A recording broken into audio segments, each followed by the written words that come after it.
Welcome to everybody, and there's a few new faces here. We meet typically the third Wednesday of each month. The next month is June 21st. We take July and August off. In June, our topic will be millennials and mindful consumption. So you'll get an email about that. And I want to thank our sponsors, the University Club, Olsen Thielen CPAs, Schwegman, Lundberg, and Wissner, the Irish Titan, Sunbelt Business Brokers, and my company, Legal Shield. And I'd like to introduce our speaker. I'm very honored to have a very talented person with us and a fun lady. And just let me give you a little bit about her background. She is the managing partner and founder of EKP and the acting lead over the information technology practice area. Over the past 25 years, Mary has held consulting and leadership positions in the areas of information technology strategy, enterprise architecture, cybersecurity, cyber incident response, and big data. She's a court-vetted expert in cybersecurity, data breach, cloud-based delivery models, breach remediation, and forensics. She's a keynote speaker, author, adjunct professor, and passionate about promoting STEM opportunities for women and minorities. Mary graduated from Northern Illinois University with a quadruple major. That's the only person I've ever met that has that, and holds an MBA from the University of Chicago and a master's in computer science engineering from Georgia Tech. She sits on the advisory board of the Cybersecurity Summit, Enterprising Women Foundation, and is noted as one of the top 100 STEM CEOs. Please welcome Mary. So basically, we're going to talk about, first I'm going to give you a little bit of overview about my company, and then we're really going to go through the current state of cybersecurity. We're also going to go through a couple of examples about what's actually going on in the marketplace, and I'm going to talk a little bit about the WannaCry. If any one of you saw the news, I was interviewed on Fox 9 over the weekend, and two of my partners, one out of Chicago, one out of San Francisco, were on the CNBC spot about it. And this really ties together. It's very, very timely what I'm going to talk about. So first of all, my company was founded here in Minneapolis in 2004. We have a national presence. We have offices in most major cities or some sort of presence in most major cities. Our consultants average about 17 years experience, so we don't have, we have interns, and we do promote and hire interns and train them on a regular basis who are particularly women and minorities in the STEM area. But for our senior levels that we sent out, we only accept people that are highly credentialed.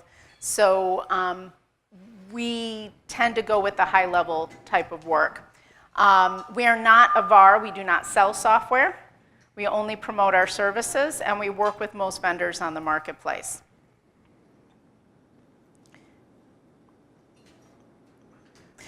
We have three practice areas. The one I'm focusing on today is our security and compliance, but we also have a large technology strategy practice area in which we do a whole bunch of different types of large implementations to overall strategy, but we also do a lot of big data lately.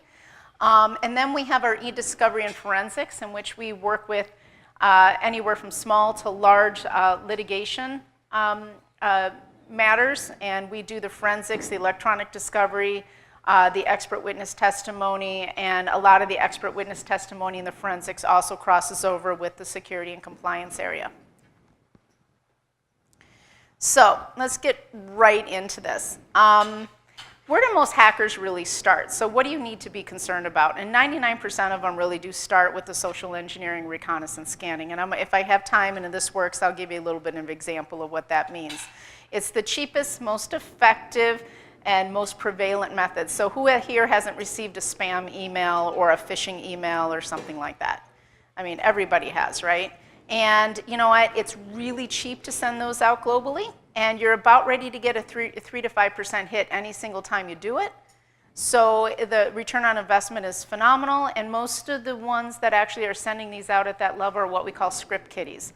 They're your lower level people that are hired, and they just send these out massively, and they're paid by the connection, and that's it. They don't really know what they're doing. They want to know if you're going to click on something, and they're told exactly what to send out. Okay? And we do a lot of social engineering tests with many of our customers to see who's going to take the bait within their organization, and if they need to adjust the training after they do take the bait. Now, after you figure out where you want to go, you can have large population attacks like we saw starting last week Thursday, or you can have very, very targeted attacks. In other words, I want to look at a specific company, I want to look at a specific industry, et cetera. And those phishing attacks tend to know a little bit more about you. So they usually start with the social recon, and then they go back and they do what we call network recon. What network recon does is I can run scans across the internet, and I can ping your domains, and I can drill down into that. It's all very legal, okay? And I can see which ports you have open. I can see if those ports are vulnerable. I can even further break it down and run scripts after that and see if you've updated your software, which is exactly what WannaCry did, okay? So what happened with this large swath of basically what it was a ransomware that actually got delivered, but the way they came out of it initially is they ran an actual Nmap scan, okay, which I'm going to show you if it works. And they go out there and they run a scan and they get all this information about you. And once they figure out which ports you have open, they were looking specifically for port 445 or for the presence on any of your Windows servers to say that you had or didn't have the latest patch. And the patch, of course, came from Shadow Brokers, which is a Russian hacker, a Russian hacking group. They've got all sorts of names, APT names, you name it, that got a hold of scripts that, yes, they did come from the NSA, but they've been around for a long time. And they were warned about it all the way back from 2005, that to close these ports because Microsoft knew they had the vulnerability. A lot of people don't know that, but I can say that legally. This was out there for a long time. So once they ran these scripts and they said, aha, I've got someone who hasn't been updated and I've got this port open, they delivered a very basic ransomware in there. A very, very basic ransomware that basically executed a zip file that the person had to have macros turned on or be able to click on it at some point, or they had an automatic executable, and then it started to encrypt. Now, ransomware is very, very common, but they did this through these social recon. So it's just the same method. They took a different path. That's about it. Now, the actual delivery of WannaCry was very parochial, very immature, because they were only asking for a couple $100, first of all. Second of all, they use Bitcoin and use blockchain, and anyone who knows anything about blockchain is that they have to go around and validate with a whole bunch of different areas in order to say, hey, you know, this is a real transaction, and they have to establish wallets in order to collect the money. Well, it wasn't real hard to trace the wallets, and that's what you're seeing in the news today, that they finally got a chance to trace them, and they only got about $50,000 or $60,000 now. I think the total as of yesterday morning was about $60,000, so it wasn't as sophisticated, but what it really was a probe. Okay, and they wanted to see if it was going to work, and it worked. So a lot of people learned the hard way. But that's basically what happened with WannaCry. Now, if I can get out of here and show, first thing I'm going to show a typical scan. And what I've always found is people learn best by seeing it. So here's an Nmap. I'm doing a deep scan. I'm doing a stealth scan. That's what the -S, oops, it didn't go. What the heck? Well, it looks good on here. Oh, I'm already starting it, so hold on. I don't know why this happened. I've got too many things trying to go onto one computer right now is what it is.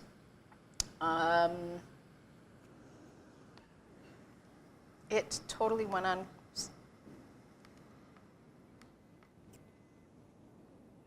So in the technical world, anytime you turn something on or off, it's called the Jesus button. It works great. It's like a miracle. Everything just comes up right away.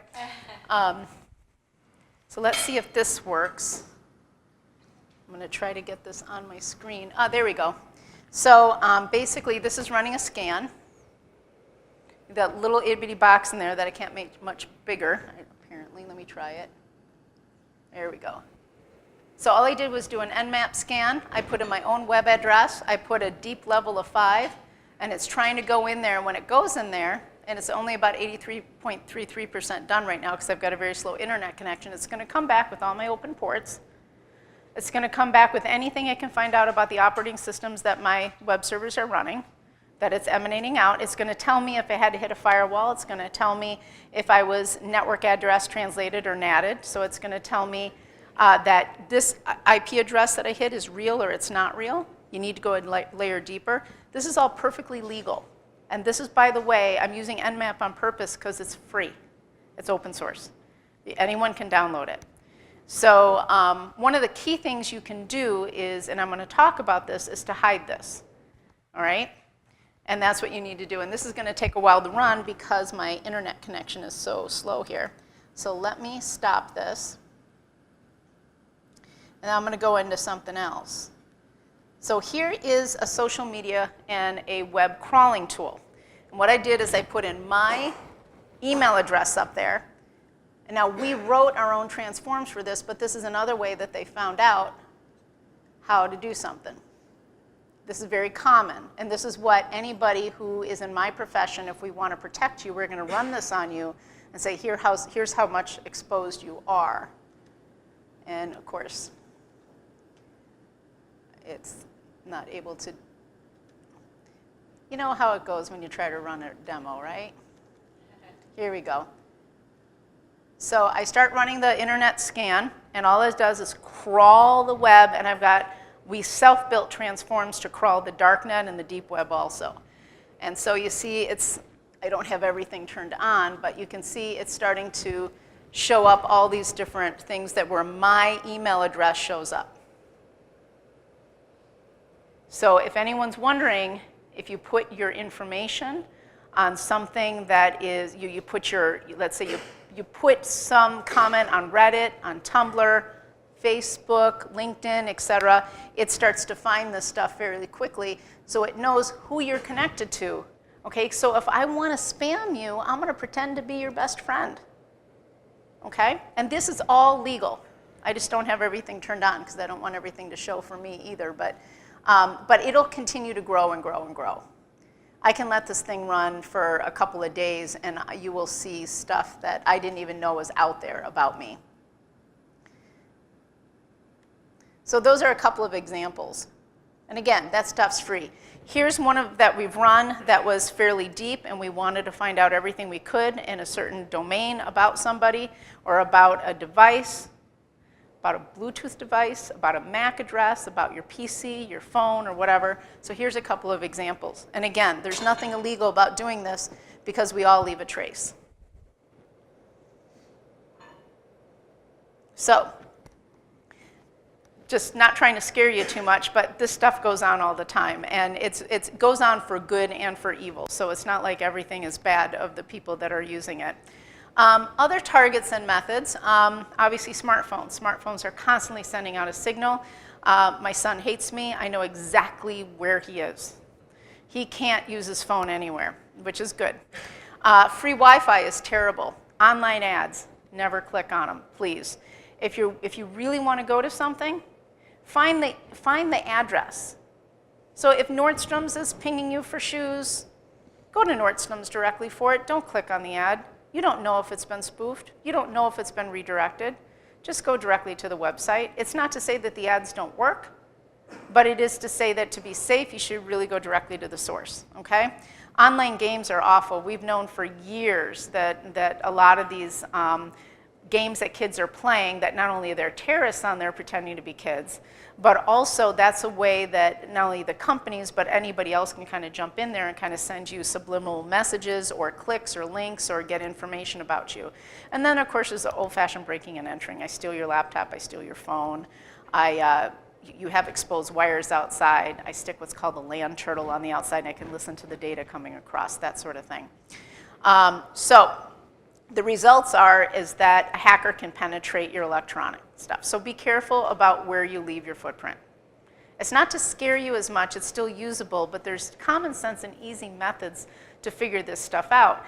But they're not in the normal course of our daily lives these days, where we're constantly being just bombarded by methods, and please click on this, and oh, by the way, you go to get on your Google Maps just to get here, and then there's an ad coming up, and they really want you to click on it because you're in the area of a subway, that sort of thing. You just need to be aware of what's really going on, and then you're fine. So here's what we can get off a smartphone. This is off of my 17-year-old's iPhone. Yes, he does hate me. But as you can see, if I can get a hold of that iPhone, and I can crack his password. Now, the newer versions I'm going to talk about, they are a little bit stronger, but they are coming up with ways to bypass it, and I changed the name of the phone to Me.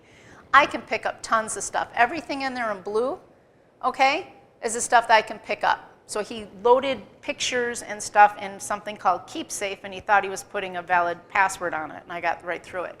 But you see the stuff in red up here? Call logs and all that, that's the stuff he tried to delete.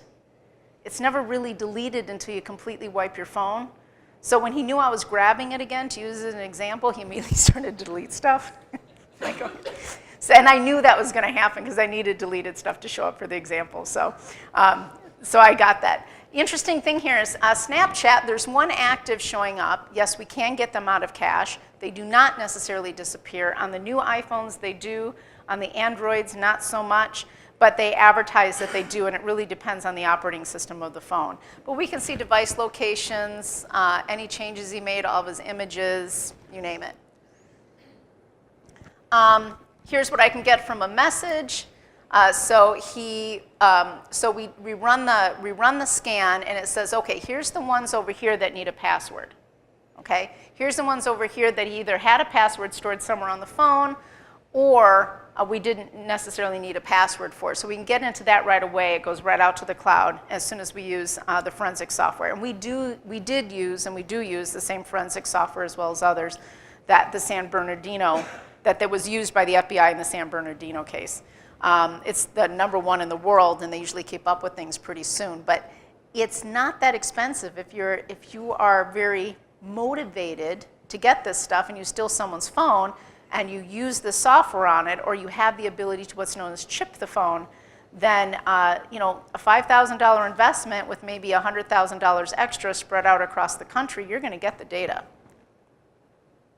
Here's what I like too, is because this is how I can find out he was at his girlfriend's house instead of where he should have been, is every single time they connect to a cell phone and they've got their phone, or they're connecting to a wireless, to a cell tower or something like that, it triangulates so you can get the actual GPS location.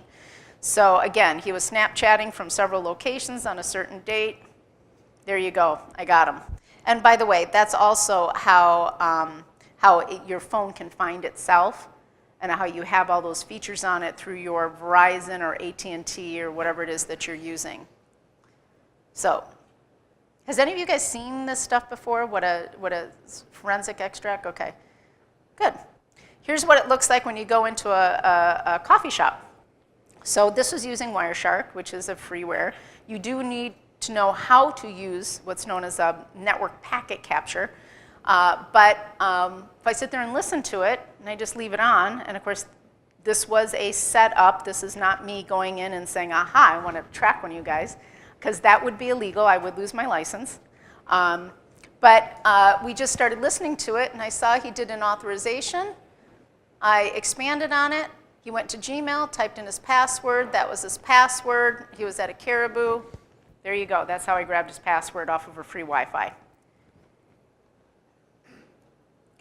So why do hackers do this? There's 3 different areas. There's money and personal reasons, okay? They're out there for the money, that's it. And that's what a lot of these script kiddies are for too.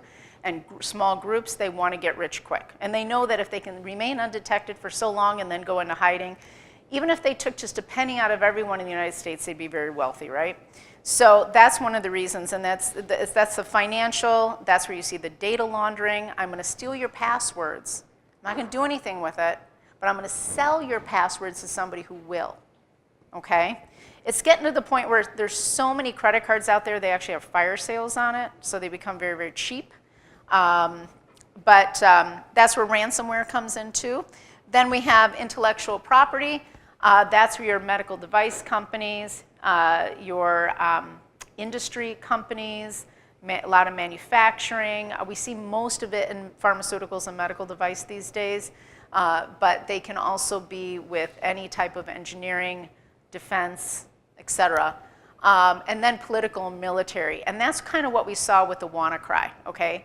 Because if the shadow brokers really wanted to do something with that, they wouldn't have released it.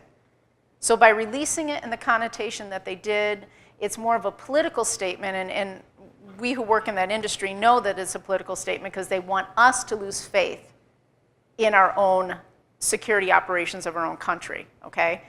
Whether they actually got that from the NSA, we will never really know, because some of this stuff, some of the exploits that they actually revealed were around since 2003. Okay, it could have come from a lot of different groups, but they want us to believe that. They want us to lose faith in our own industries. So that's really, it's distrust, it's social manipulation, it's political manipulation, and it's very, very effective. So here's an example of a site that has since been brought down, but this is credit cards. So you can go in there, you can basically pick which one you want. They can tell you how long they've had it, and they give you a probability if someone has figured out their credit card has been stolen, okay? The lower the probability, the higher value the credit card goes for. But this is actually off of Tor, the dark net.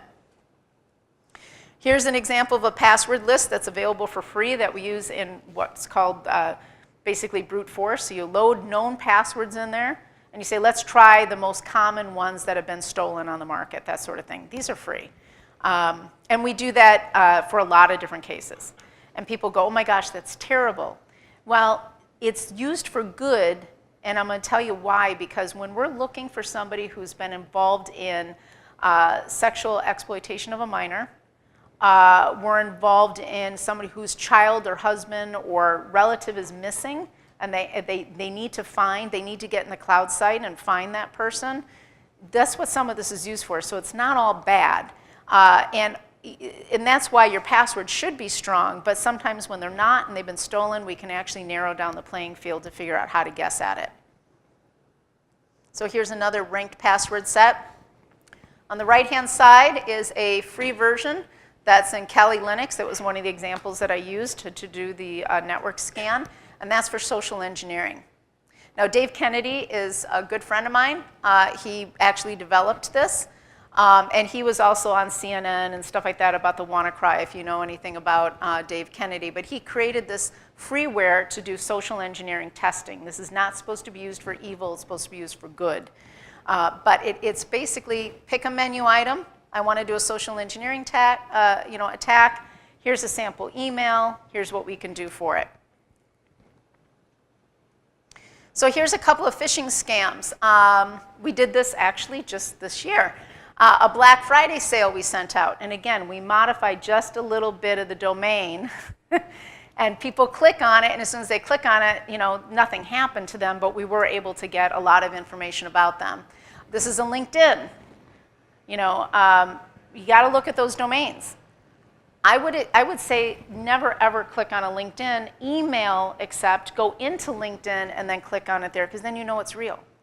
It's just a safety. It's one extra step. It can be a pain in the butt, but just do it. This was a good one. We sent this out to a high-profile company, and it basically on the right here was we're your IT guys. We've been having some problems. Could you do us a favor and go to this site, type in your password, and we'll tell you if it's strong. Oh my God. The CEO of the company typed in his password. This we sent out to executives in the Twin Cities on you can see the date, December 16th on there. Free holiday tickets. Here you go, St. Paul Chamber Orchestra. And of course, the domain was slightly modified, okay? Nobody checked the domain, they clicked on it, and we got them. And then we reported back. And I want to let you know that when we do it for companies, we never, ever, ever say, oh yeah, you clicked on it, you're bad, No, we just give statistics, because we're not trying to harm or hurt or anything like that. We're actually trying to help, educate. So here's an example of some of the feedback we got from a social engineering report. The user IDs and names have been blocked out, but any one of those, after we download them, we click on them, we found a lot of information about the machine, what they had on the machine, a whole bunch of different things. And social engineering can be delivered from inside or outside a company. It depends on the nature of the test and the hack. So I'm going to go through this really quick, just the phishing methods. You've got the open wireless, like a coffee shop. You've got known exploits from older software, like WannaCry and stuff that hadn't been fixed. You've got using default passwords and just trying it out. See, I know you guys get into your Outlook or your email online or your Gmail account. So I know your Gmail name, and now I've got one extra thing I need to check on, and that is your password, okay? And then your old-fashioned methods, the call on the bottom here.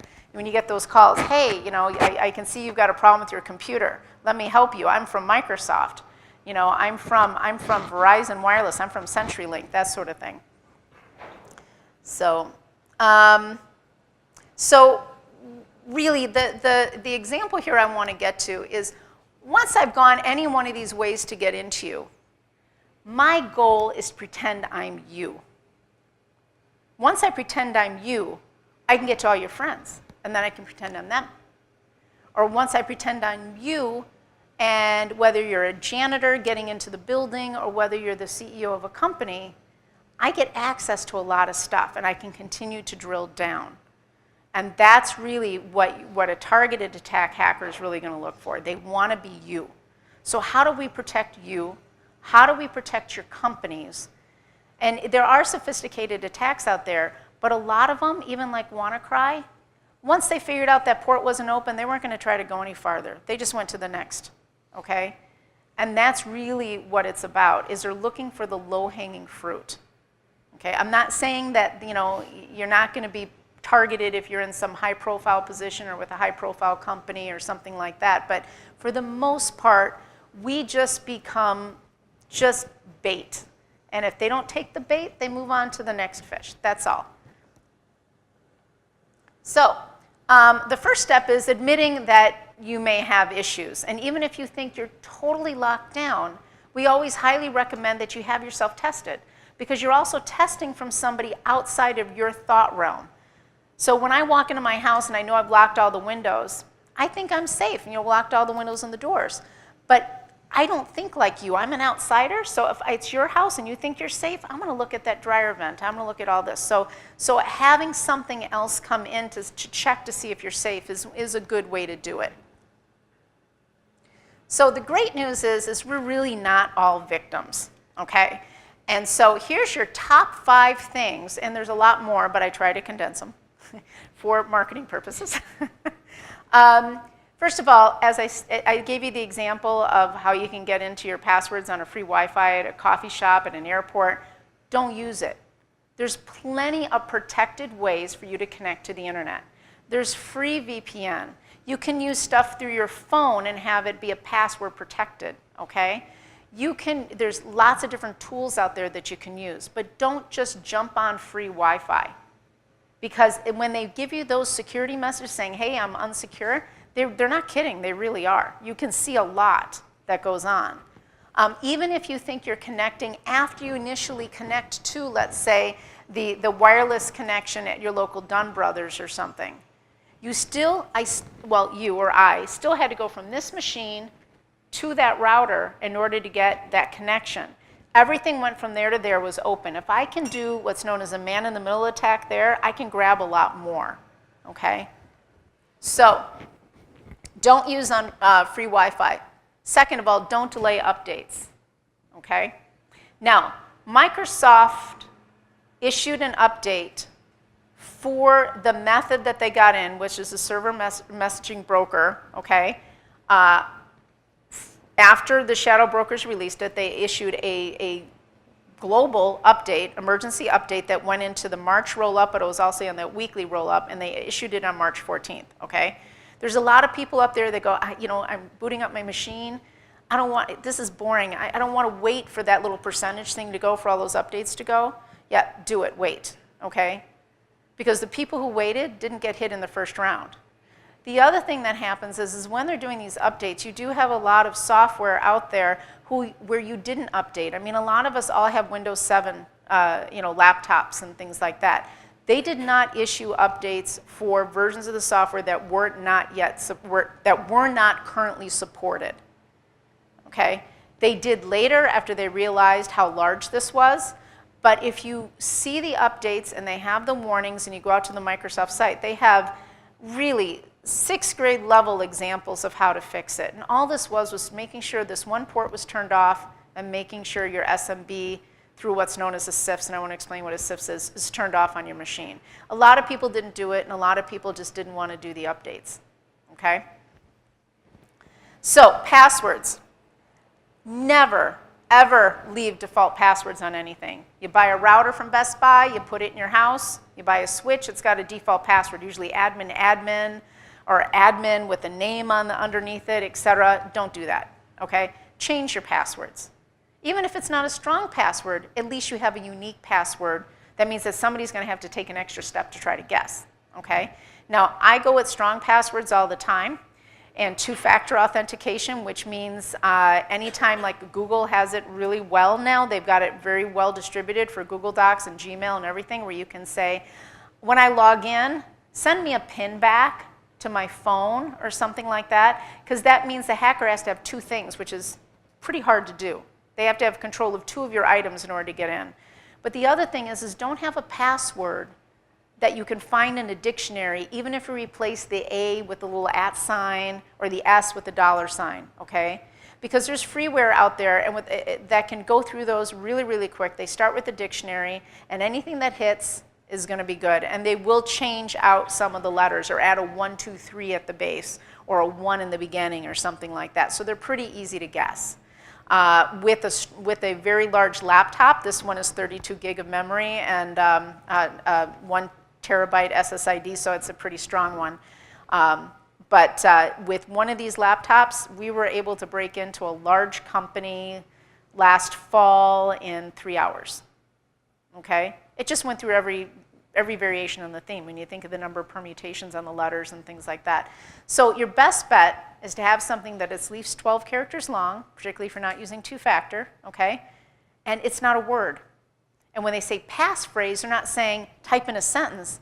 They're saying type in, let's say, the first letter of each sentence, so that it never even comes up to a word. And you can replace the L with the 1 after that and make it even more difficult. But don't use anything you can find in a dictionary. Don't use a common name. Don't use the name of a country, the name of your dog, or the name of both your dogs put together, because they're still common names. Okay? Have a firewall. Most routers these days that you buy from Best Buy or from Micro Center or from even Target have a built-in firewall. Use it. There's instructions on there. They're very basic. You need to use them. And always keep your antivirus and anti-malware on all your devices. People go, oh, that's a no-brainer. I keep Norton, Symantec, Trend, or whatever it is that they're using on their own devices. What they forget is their phones. Put it on your phones. Put it on your iPads, okay?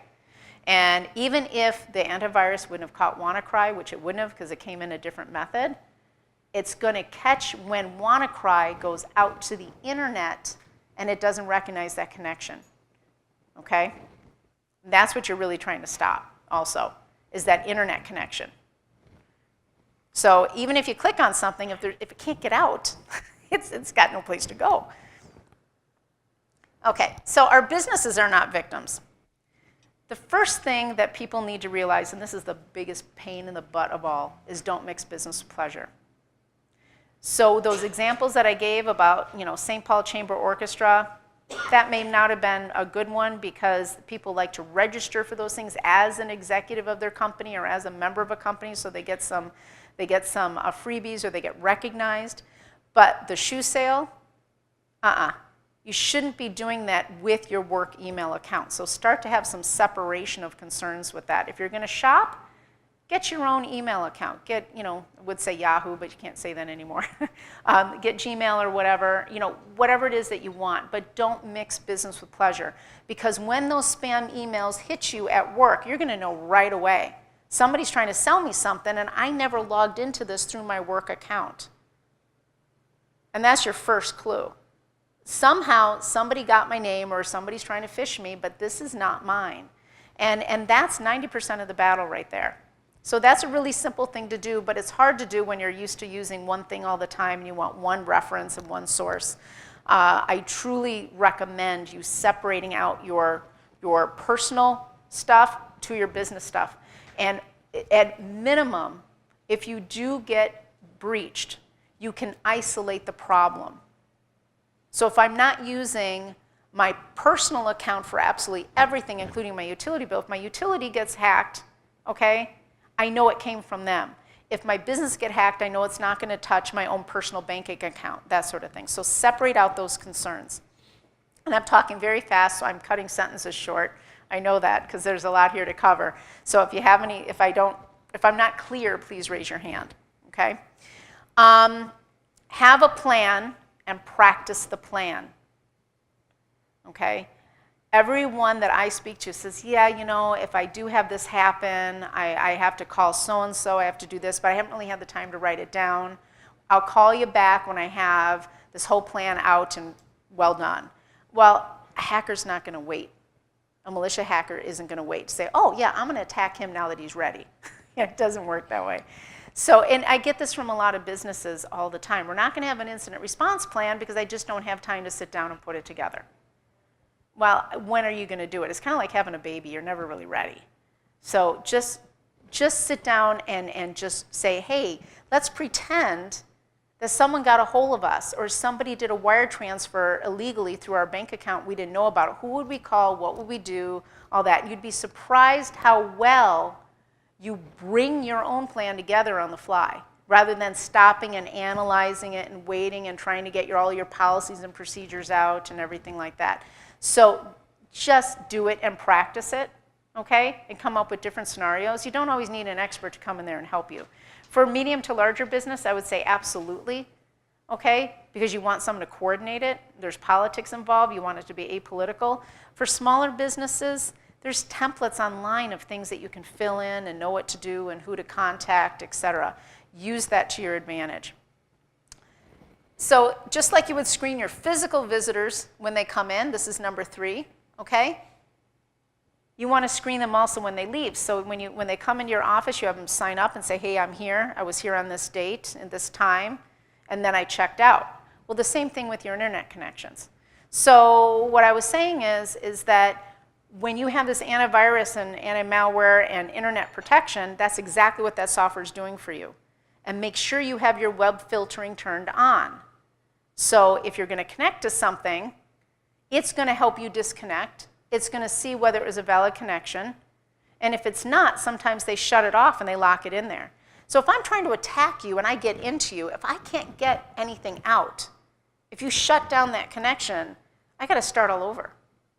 And what's more important, if you want to turn it in and you wanted someone from our team to come in and do forensic analysis, we're going to catch exactly what they were trying to do because they couldn't come in and clean up their tracks.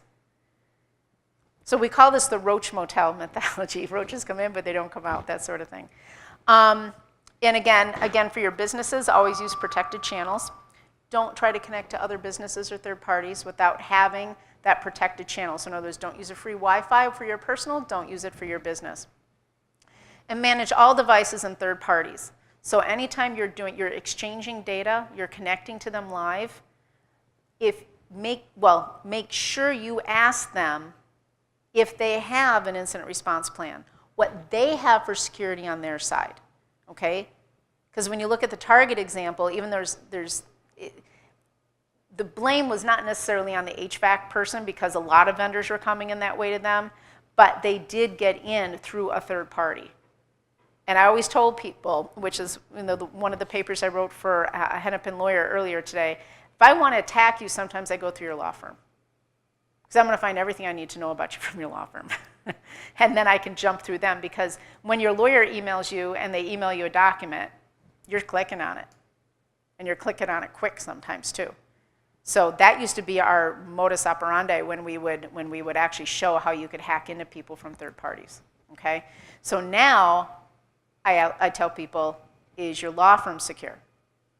Did they have a plan? Did they know when they've been breached? So you don't get breached as a result, okay? And we go to the law firms and we say, hey, you guys need to be protected. Now, Here's extra credit on this one because I couldn't fit into 5. Um, basically, you know your system's the best. You know the people you communicate with the best. When something doesn't look normal, be on alert, okay? If your system starts running really, really slow. You start seeing stuff happening, pop-ups happening that never happened before, okay? Little weird things start to happen. Realize that something may be going on and do something about it, okay? Call somebody, shut down your system, see what's going on, look at your logs, do something, okay? But don't just ignore it because that is a telltale sign. Security software always helps. We always talk about antivirus and malware. That'll take care of a lot of the stuff that's known on the marketplace, but it's not foolproof. So this is a little bit more to go into the extra credit. So if something's running slow, all of a sudden your password doesn't work. You could have swore you typed it in correctly, and it doesn't work anymore. That is a huge clue, okay? Your online profile has changed. Now this has happened a lot. A lot of people don't know how many times Verizon's profile has been changed. So Verizon Wireless, you get on there, you type in your phone number, you get your little image, you type in your passcode, or you type in your mother's maiden name or whatever they ask, and all of a sudden you come up and it's like, that's not my phone number. That's not who is on my account. Okay, that's happened plenty of times because they've been hit massively. They haven't been hit themselves. They've been hit through their users who come in there and then modify stuff. So, so take notice of that stuff. It's not, it's not happening just on a fluke normally, particularly when it comes to electronic stuff.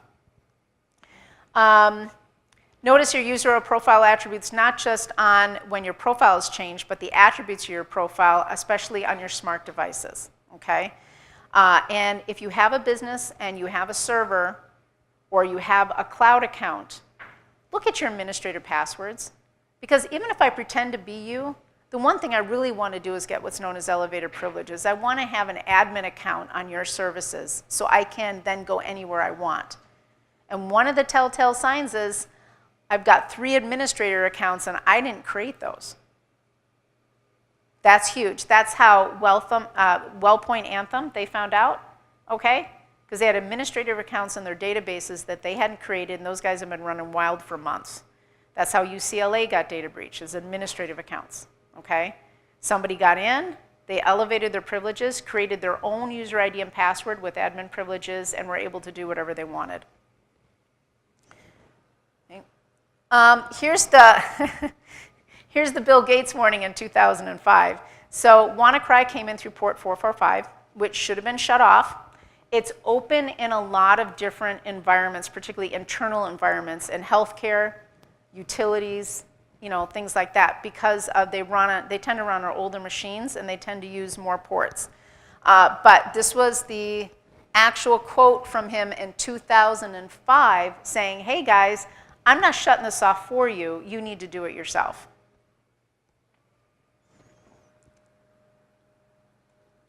So, but you're still hacked, so something still happens. So what do? Remember that plan? We call it for medium to large businesses, and we start with the tabletop and you move to what's known all the way up to like red teaming, where we pretend to hack you and you've got to initiate your plan. But have that plan, execute the plan right away. Every circumstance is going to be different, but that's how you learn. Move quickly, okay? And again, the Roach Motel analogy. If I think I'm getting hit by ransomware and everything starts encrypting, the first thing I should do is disconnect from the internet, because they can't control it anymore that way, and shut your machine down to stop the damage. Now from there, there's a whole if-then-else scenario depending on where it is, what type it is, all that kind of stuff, okay? But your best bet is to stop that communication and stop the damage. It's what we call containment. You want to contain it as soon as possible. Okay? And that happens the same way. If you think someone got in your computer, unplug it from the internet. They're not obviously sitting in front of you, so they can't get into your computer anymore, right? So it's kind of basic here. And if I'm talking too basic, please let me know, because there's a lot of technical detail behind this. You do need to call someone in or know yourself how to correctly identify the problem. Because if you know the problem, there are methods to fix them. If you know how they got in, if you know what was happening, if you know which data of yours may have been breached, if you can contain that, As soon as you identify the root source or the reason, you're going to be that much better off in fixing the problem permanently and recovering from it in the best state.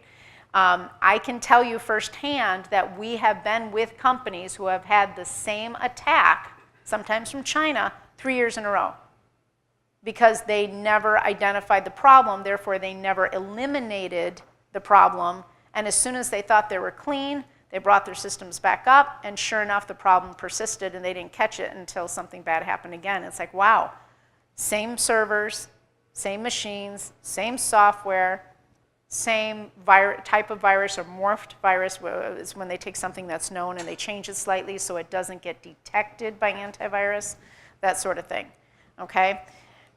So that's part of the correctly identify, and then you always want to report it. If you think you're hacked, you know, one of the things that our law enforcement does do, and maybe not your local police department, but the FBI or whatever, they do keep patterns of information. It may not seem like you're getting anything from them when you report something to the FBI, but they do load it into a large database.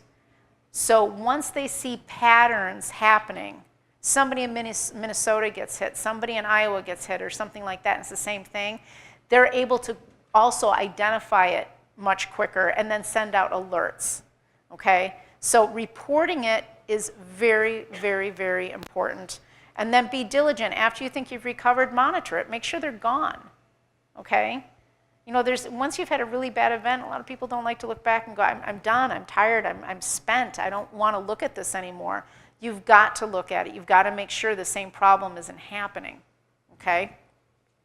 And then have experts on call. And that's part of your plan in number one. But you don't wait till you have a problem to go looking through the yellow pages for the website to find someone to call. Know who you're going to call first, okay? And then make sure they're on your speed dial just in case something happens. Whether it's a company, whether it's a service that you use, whether it's an actual incident response firm, it doesn't really make any difference. But when you're panicked and you know that something bad has happened, you don't wait till that time to try to find someone, and you certainly don't have time to vet them. So you could be taken for a ride.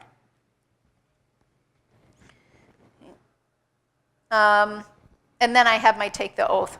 And now, so I'm not going to make you guys go through this, but we do the take the oath. And by the way, the last bullet, yes, I have shown up in the middle of the night with not matching shoes and all that kind of stuff because of the way that we do incident response.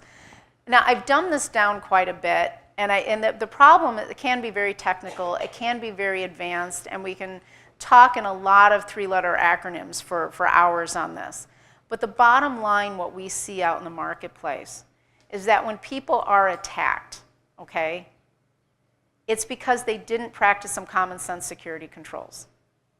And one of the examples I often give with this is if you're at home and you're online and you're, let's say, gluten-free, okay, and it's 11 o'clock at night and I really, really want a gluten-free pizza.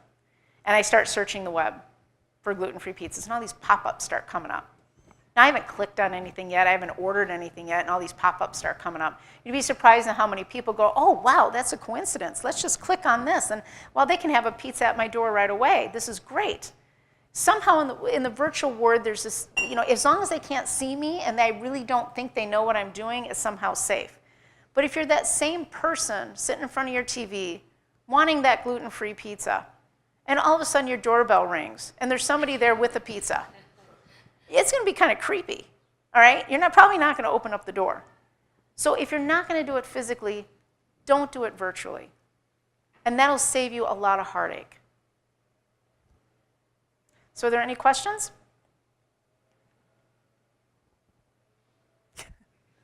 Yes? How do you protect yourself with open Wi-Fi?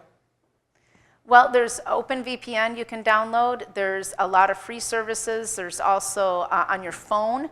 You can connect through your phone like I am now. I'm using a tool called Hide My Ass, HMA. And what that allows me to do is also obfuscate where I'm actually logging in from. But there's tons of tools out there. OpenVPN is probably, and it's not 100% safe, okay? I mean, we could crack into it, but that's what we do for a living. It's that one extra step that the hacker's probably not going to take because you're no longer low-hanging fruit. But anything that requires an HTTPS or an SSL connection or a TLS 2.0 type of connection, you'll see these in your emails and all that. That's what you really want to go for. But to connect from, if you're at a coffee shop, you want to implement some sort of private network that is encrypted, so that anyone seeing this via, scanning their Wi-Fi in that particular coffee shop, okay, they can't just see your password come across. They're going to have some tools. They're going to have to be dedicated to try to decrypt something or try to break the hash. Yes? You talk about containment if maybe some ransomware is going on. What would be some signs that it might be starting to happen? Well, ransomwares, their goal is money. Except for this last one, we really think it was just a probe. But for the most part, you're going to see things start to disappear. You're going to see whole file structures and your file start to just disappear.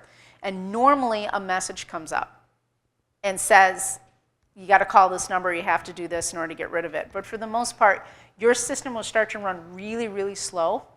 And you're going to try to click on a file and it won't allow you to do that. It's going to take away your rights into your own computer sooner than later.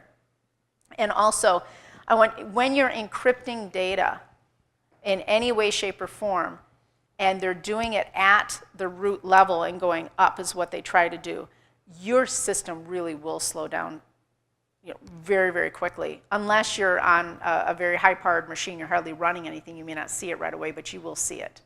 And that's one of the key things. When your system starts running really slow, it means there's other things coming in there and using up that CPU, using up your disk cache, which is really important for speed of grabbing things off your hard drive, okay? So you're going to see that. But most of the time, ransomware, the reason why I call it ransom is they want to ransom, so they come up with a message. And they'll tell you, hey, we're doing this, okay? Now, is anybody familiar with the Command and Control Center, a CNC? So like with this particular WannaCry, they talked about the kill switch, okay? If I'm sending it out to everyone in this room, I have a command and control center. It could be this laptop, it could be someplace in the cloud or whatever, but I have some way of controlling sending that out, and I've got some way to monitor how things are going, okay? You shut off from the internet, and the guy or the girl sitting behind the command and control center, or maybe even controlling it through a separate botnet span or something like that, they lose you. You lose them, they lose you. That's a good thing. You don't want them connecting to you. You want to stop that. And again, with like the Sony hack, they got in, they started moving over 70 million accounts out. If somebody was watching that network, they would have seen it. That's the first thing. They weren't monitoring the network. But the other thing is how they stopped it eventually, they just unplugged. They unplugged from the internet. They can't get it. They can get in, but they can't get out. They're stuck. Does that make sense? I think we're out of time. There's a lot of information. Thank you so much, Mary.